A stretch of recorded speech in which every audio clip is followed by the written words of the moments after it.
Hey YouTube, just wanted to do a quick video here about why capitalism is the death of spirituality. So we all know that capitalism is totally empty and devoid of soul. We know that accumulating material does not solve our problems, does not actually make us feel better. So what's the problem here? We get spiritual, we start looking to other religions, other traditions, other practices outside of this Western mindset to enlighten ourselves. The problem is we're indoctrinated into capitalism. The only way we know how to interact with material is to consume it. So what happens is we look at something like meditation, fundamentally good, really healthy for you, and we're like, you know what? There's some expert who will, teach me everything I need to know. And if I just pay for all these classes, then I'm going to be okay. Oh, look, here's this person who knows this special practice and they're a shaman and they're going to do this.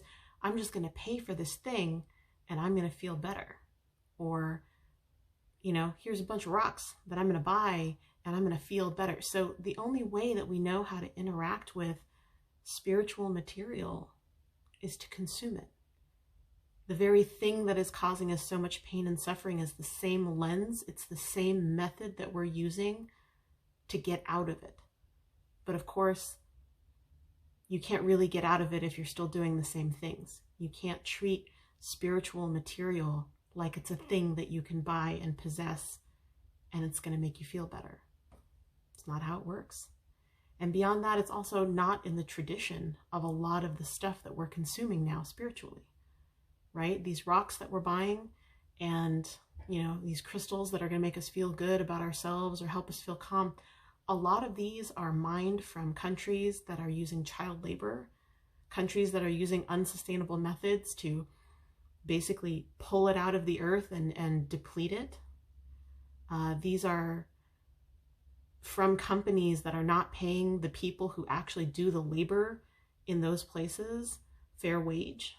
So what you're doing essentially is you're buying this pretty rock that, has all these amazing spiritual properties, but look at the path that it's taken from coming out of the earth to you. If it's not ethically sourced, if it's not treated with respect, if it's not honoring the people who it comes from and all the people who have touched it before it gets into your hand, how spiritual is it really?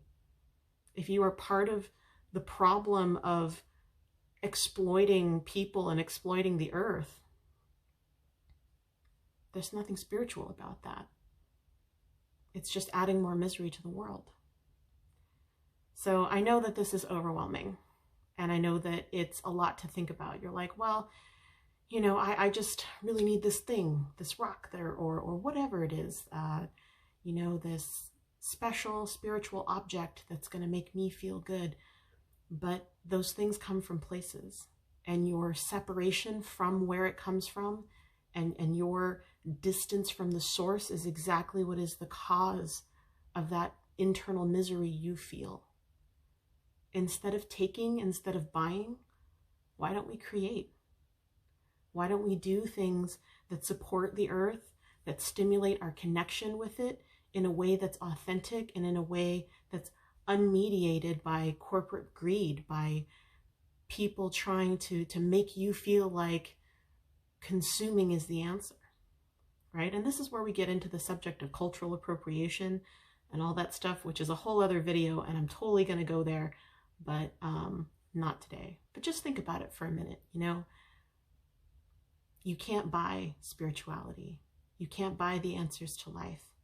If there's someone out there saying, I can heal all of your traumas in 6 sessions if you just pay me X number of dollars, that's not real.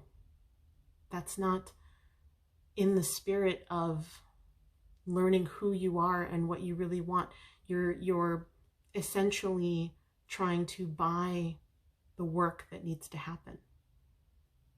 So just some food for thought, right? Think about what you're consuming as spiritual material and think about why those things deserve to be treated better than as just commodities. Thanks, YouTube. See you soon.